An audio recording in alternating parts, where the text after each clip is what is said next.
hatte relativ schnell gemerkt, dass der Islam hat eine Antwort für jede dieser Probleme, für jede dieser Fragen. Nur das Problem ist, für einen eingefleischten Atheisten, der 20 Jahre lang auf die Religion geschimpft hat, als Massenmanipulation für die Dummen, die zu faul sind, selber nachzudenken, eine schöne Lebensphilosophie geboten bekommt, ist schön und gut. Aber ich kann nicht hingehen und mich selbst betrügen, nur um mich besser zu fühlen. Und gleichzeitig mir dessen bewusst zu sein, das funktioniert nicht. Also wenn mir jemand sagt, ich habe für alles eine Antwort, eine befriedigende Antwort, eine, die wirklich glücklich machen wird und die dir Frieden geben wird im Herzen, dann muss ich trotzdem die Frage stellen, kannst du das beweisen?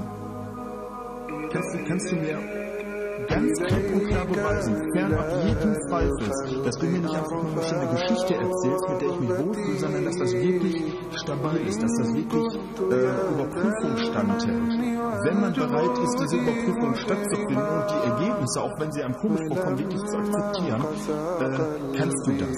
Und Koran zu lesen, und ich hatte angefangen, Dokus über muslimische Gelehrte, also wenn die Reden gehalten haben vor Publikum oder zu bestimmten Themen Stellung bezogen haben, irgendeiner, der Name ist mir jetzt leider entfallen, irgendeiner sagte, die Propheten haben sich dadurch ausgezeichnet, jeder hätte daherkommen können und sagen können, ich bin ein Prophet, was ich hier erzähle, das ist von Gott, ihr solltet mir besser folgen. Die Frage ist, wo erkennt man die Echten von denen, die so behaupten? Sie können die Christen fragen, Sie können die Juden fragen, Sie können die Moslems fragen, die sagen, alle Propheten konnten Wunder wirken. Dadurch haben sie sich abgesetzt von den normalen, von den Betrügern. Und meine erste Frage war, was für ein Wunder soll Mohammed denn erbracht haben? Und wenn man Muslime fragt, werden alle sagen, das Größte, viele Wunder hat er gemacht, aber das Größte ist und bleibt der Koran. Dann habe ich mir gedacht, gut, das ist doch was. Damit kann man arbeiten. Habe mir den Koran geholt, habe angefangen zu lesen. Ich hatte mir folgenden Grundsatz hatte ich gefasst. Ich werde den Koran inhaltlich prüfen darüber, ob er von einem Menschen geschrieben worden sein kann. Und ich hatte mir gedacht, du zündest die Kerze an beiden Enden an. Nicht kann er von Mohammed geschrieben worden sein, sondern kann er von Mohammed mit Hilfe geschrieben worden sein, von Leuten, die wirklich Fachwissen besaßen. Da habe ich mir gedacht, ach, weißt du was, kann der Koran von einem Menschen geschrieben worden sein, der das gesamte Wissen der Menschheit zu dem Zeitpunkt vor 1400 Jahren zur Verfügung hatte und unbegrenzt Zeit, es zu sortieren und zu ordnen. Kann der Voraussetzung von einem Menschen stammen. Egal von wem. Und ich habe mir gesagt, wenn das, was ich vorfinde, mir klar beweist, das ist nicht möglich, dann werde ich so konsequent sein und den entsprechenden Schritt tun und sagen, wenn das nicht von einem Menschen sein kann, dann muss es von Gott sein, wie sie es behaupten, und dann werde ich entsprechend handeln. Und dann habe ich angefangen zu lesen und dann habe ich mich über den Koran ist, dass er neben den moralischen Rechtleitungen,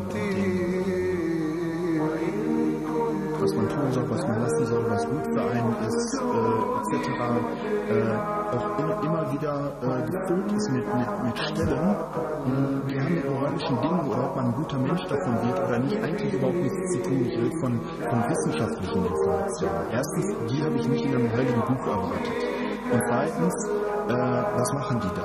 Die erfüllen den Zweck, dass Leute, die verstehen, wovon geredet wird, die das Fachwissen besitzen, um wertschätzen zu können, was da für Informationen sind, dass die sagen können, also das kann keiner gewusst haben. Ich rede davon von den Stellen im Koran, wo gesagt wird, wie ein Embryo aussieht, wie er sich entwickelt, welche Stellen sich nach welchen entwickeln, was kommt zuerst, was entwickelt sich danach, welche Sinne treten zuerst in Existenz und in welcher Reihenfolge. Dann haben wir die entsprechenden Informationen, um überprüfen zu können, ob das schwul ist oder ob das wirklich sich mit moderner Wissenschaft deckt, habe mir die Informationen dann geholt von moderner Wissenschaft und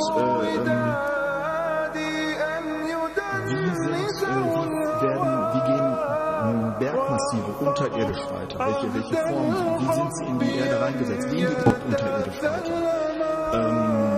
Informationen über Wellengänge unter der Wasseroberfläche, über wissenschaftliche Erkenntnisse, die erst viele Jahrhunderte, teilweise erst vor wenigen Jahrzehnten überhaupt gemacht wurden. Und zu keinem Zeitpunkt habe ich irgendetwas gefunden, das sich mit einem wissenschaftlichen Beweis gebissen hat. Und ich rede nicht von Theorien, derzeitigen aktuellen Theorien, sondern ich rede wirklich von Dingen, die fernab jeglichen Zweifels wissenschaftlich bewiesen sind, wo nicht mehr daran rumdiskutiert werden kann. Ein plattes Beispiel, wissenschaftliche klare Sache, fernab jeglicher Diskussionswürdigkeit liegt, von der Machart. Und ich habe das erste gefunden und habe gedacht, ach, das gibt's ja nicht. Dann habe ich gedacht, gut, Zufall. Habe das zweite gefunden. Habe gedacht, ja, gut, Zufall. Habe das dritte, das vierte, das fünfte gefunden. Ich bin irgendwann an den Punkt gekommen, wo ich zu Hause saß und mich gefragt habe, wen machst du eigentlich was? Wen willst du hier gerade veräppeln? So, glaubst du immer noch, dass das Zufall ist? Glaubst du immer noch, dass die Informationen vielleicht damals doch irgendwie vorhanden gewesen wären und so. Und das ist der Punkt gewesen, wo ich dann irgendwann zu meiner Frau gesagt habe, hör mal, du brauchst für mich kein Schweinfleisch mehr einkaufen. Und ich bin mir treu geblieben. Also ich bin dann wirklich hingegangen und habe gesagt, das ist zwar das Letzte, was du dir vor einem Jahr noch hättest vorstellen können, das ist ein absoluter Stilbruch. Du bist zu dem geworden, worüber du jahrelang geflucht hast, aber du hast den Beweis klar vor Augen und du musst jetzt das Richtige tun, sonst kannst du nicht mehr in den Spiegel gucken. Und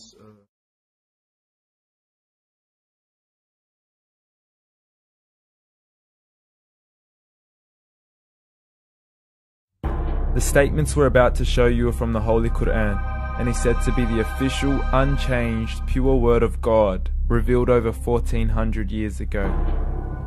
Claiming to be the word of God is a heavy statement, and without proof, or if a single contradiction is found within the book, the apparent word of God will be proven false. So without further ado, let's put the book to the test.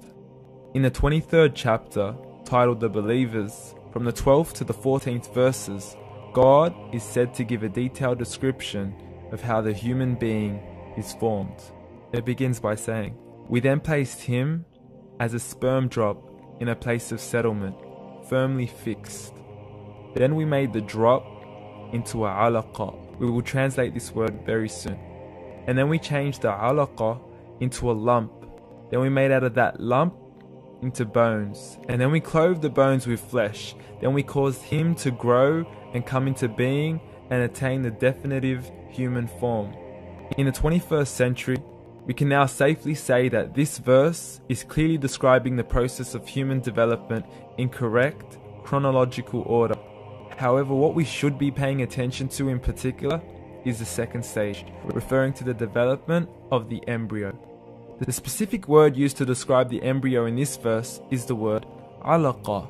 The word alaqa, when translated into English, can mean three separate things. Firstly, a blood clot, or to be suspended, that is to be hanging or clinging to something, or thirdly and finally, a leech. Now, all three definitions don't come anywhere near what we perceive to be the human embryo. So, why are these words used, and what significance do they share with the human embryo? Can the embryo be described as a blood clot? Well, what do you think? In the third week of embryonic development, a tubular heart joins with the blood vessels to form a primordial cardiovascular system, and by the end of the third week, the blood is circulating and the heart begins to beat on day 21. The first thing that comes to mind in regards to being suspended or hanging is the umbilical cord. But we can't use that example because we are simply referring to step 2, before the baby has even formed. But we now know today that the umbilical cord is formed from the connecting stalk. And the connecting stalk is formed as soon as the embryo is formed. The embryo's connecting stalk has even been described by John Allen and Beverly Kramer as an object to suspend the developing embryo in the extra-embryonic column. So an embryo is suspended and does have a strong resemblance with a blood clot. What on earth would an embryo have to do with a leech? Figure A shows the structure of an embryo at 25 days. Figure B shows a leech. Now please note once again that the embryo in this stage is no greater than the size of a kernel of wheat. This is an X-ray of the embryo at 22 days. This is the internal structure of a leech. It's mind-blowing stuff, but you still haven't seen anything yet. This is the head of the embryo at 22 days. The detail you are seeing right now is absolutely impossible to be seen with the human eye and can only be seen with a microscope. This is the back end of a leech. There's no other words used to describe this other than mind-blowing. The pictures we have shown you are impossible to be seen with the human eye or even to be predicted by the human mind. Once again, the verses we have shown you were revealed over 1400 years ago to a man who couldn't read nor write. Are these the words of God?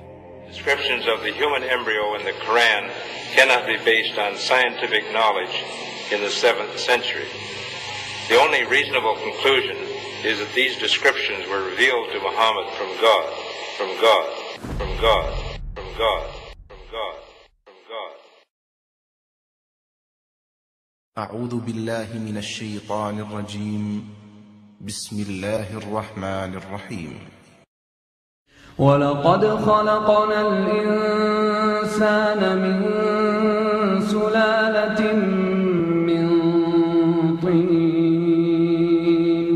ثم جعلناه نطفة في قرار مكين ثم خلقنا النطفة علقة فخلقنا العلقة مضغة فخلقنا المضغة عظاما فكسونا العظام لحما ثم أنشأناه خلقا آخر فتبارك الله أحسن الخالقين ثم إنكم بعد ذلك لميتون ثم إنكم يوم القيامة تبعثون